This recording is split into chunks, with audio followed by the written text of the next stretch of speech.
Okay, everybody. So we're a team, emotion detection and regulation system team. So our purpose is to design emotion detection system that can help people monitor their daily emotions in order to prevent them from having the mental disorders.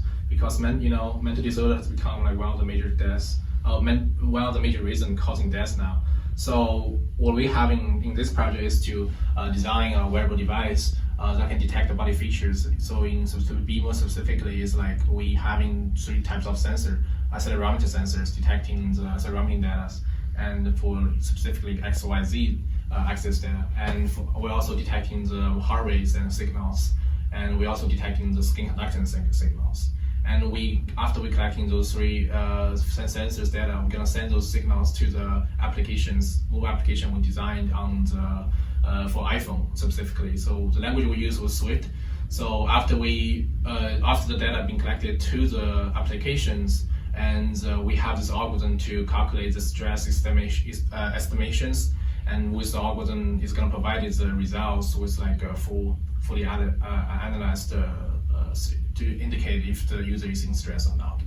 And next is going to talk about the overview diagram, what this project look like in the real life. And that's what the problem we have right here, but we're going to show in the app demo. But this here is more clear, so that you can talk about it. So you can see this is our overview diagram. Our project mainly have 2 parts, and the first part is our hardware design, and as you can see, it's our wristband. This will have 3 sensors: heart rate sensor, and GSR sensors, and accelerometers. All these sensors and the ESP32 Bluetooth port is in the wristband, and we have all the sensors here.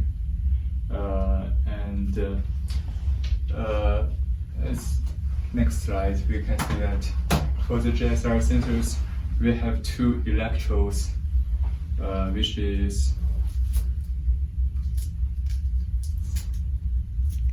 these 2 electrodes for the GSR sensors. And for the heart rate sensors, we use the magic stick to locate the heart rate sensors. And all these 3 electrodes will be put on our fingers. And for the accelerometers, it's placed just on the board. And when we move, it will collect the data from the X, Y, Z axis. And also for the app part, we use the Swift to write the code. Our app function has the real-time plot functions, which means that we can plot the data from the heart rate from the GSRs in real time, and from that we can calculate the GSR peaks, which we will talk about it later, and finally we can get emotion result.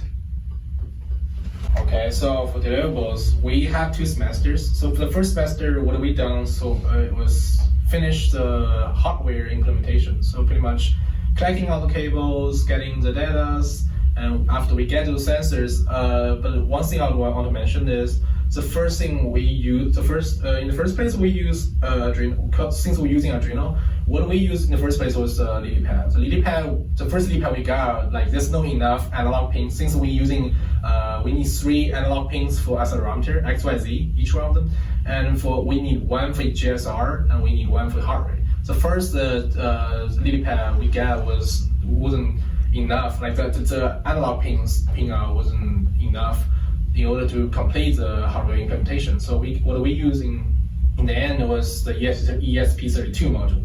This module is really powerful. It can do Bluetooth. It has a Bluetooth function, and it also is a microcontroller. It's a really powerful microcontroller. So what we ended using was the LilyPad, but we use ESP32. For the second semester, what we really only focus on was the software development, because we're using Swift, which is a language we never learned, and because we're all engineers, so we're not like computer science majors, so we don't really know how to develop this app based on the Swift. So we did a lot of research, we did a lot of things in order to get knowing how to program on the Swift. And so the second semester was just to analyze the algorithm we had from TAs, and we also used them, and we combine them with the algorithm we had. And next, what I want to talk about is the Bluetooth module, because in our project, what we're trying to do is to connecting the signal sensors and transmit those signals between on the Bluetooth. So in order to have the Bluetooth function working, we need a Bluetooth protocol. What we're using in this project is the BLE. It's a Bluetooth low energy. It can transmit like exchange small amount of data like tracking, fitness, healthcare, housing, things, automation, things like that. And it's like consume really low powers. And as we also in this protocol we have like two specific devices. One is server and one is client. And the server advertises its own existence so that the client can read and detects it. The data only clients can read it.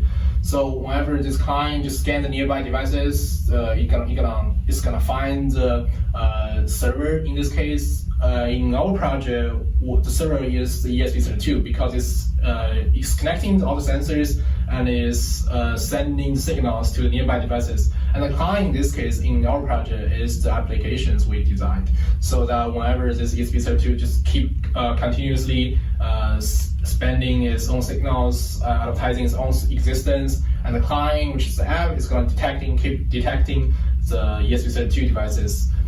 But how are you gonna connect it? How are you gonna build a connection between the server and the client is actually using one thing called UUID. It's a universally and unique identifier. We use that to specifically identify the client and the server. And there's a data structure I want to introduce in the first place. It's called GATT. It's generic attributes. It's using in the Bluetooth low energy protocol. And you can see here, there's a bunch of service and characteristics, stuff like that. And the service in our case is the ESP32 because it's the one. We also need like a UUID for the service, which is like the ESP32.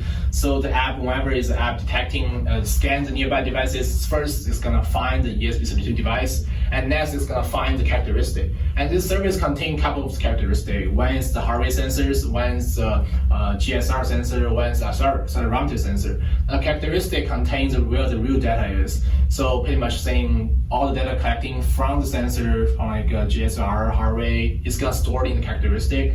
And for those each characteristic also have like unique identifier, the UID for it, so that the application we build can know which sensor data is specifically needed. And this is the UI we designed. There's like a couple of them. Like the first one is heart rate, as you can see, there's a big heart rate over there. And the second one is the skin conductance. Since we detecting the skin conductance sensors on the fingers tips. So and the next one is the accelerometer. Like we detecting the X, Y, Z things. That's what it looks like.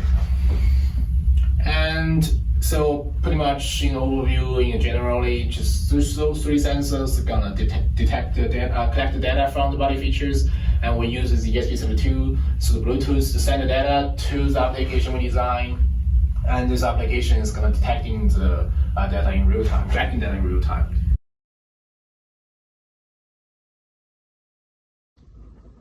Hey everybody, so this part of the video will introduce what the actual project looks like in real life, as well as the app demo. So this one right here is what the actual wristband looks like, with a microcontroller board collecting the USB cables to power it up in this moment.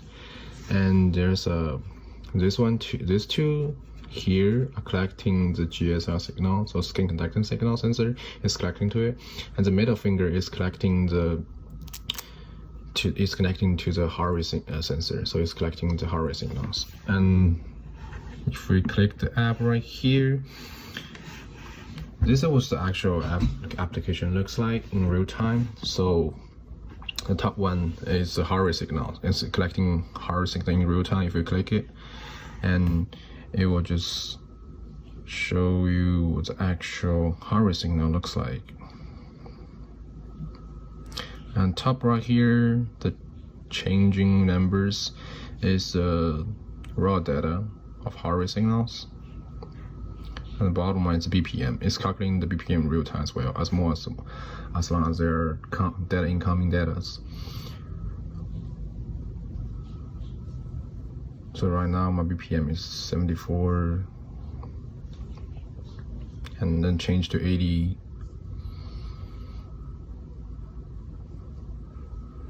And if we go back to the first page, and middle one is the skin conductance signal. If we click it, it's going collecting the skin conductance signal in real time. Top one is the raw data, collecting it. Bottom one is still BPM. That doesn't the skin conductance signal doesn't affect this part, only the heart rate signal. We just put here just to display the BPM in real time.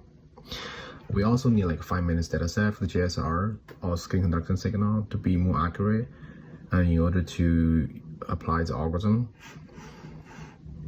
So if we go back to the first page again, and this one right here, the third one is accelerometer. It's collecting XYZ signals, but in this project we don't really need it, since like the algorithm we use only focus on the GSR signals by itself.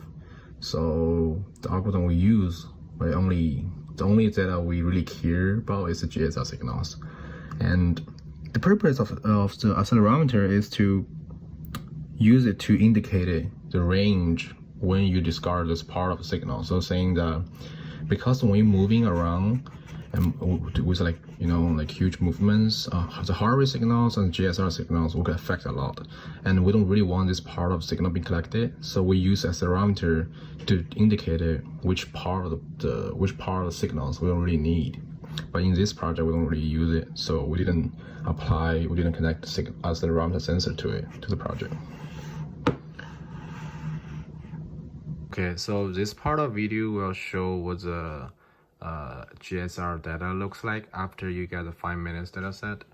So the application can display what the GSR data looks like, but we want to show you with a clear version on MATLAB. So what we did was we import the data collecting from the application. We import it to the desktop here, so we use it as a TXT file. Then we just upload it into MATLAB and plot the graph right here. That's just was a GSR. The top one is the resistance data. Since the GSR sensor is collecting resistance, you need to calculate 1 over it to get the skin conductance.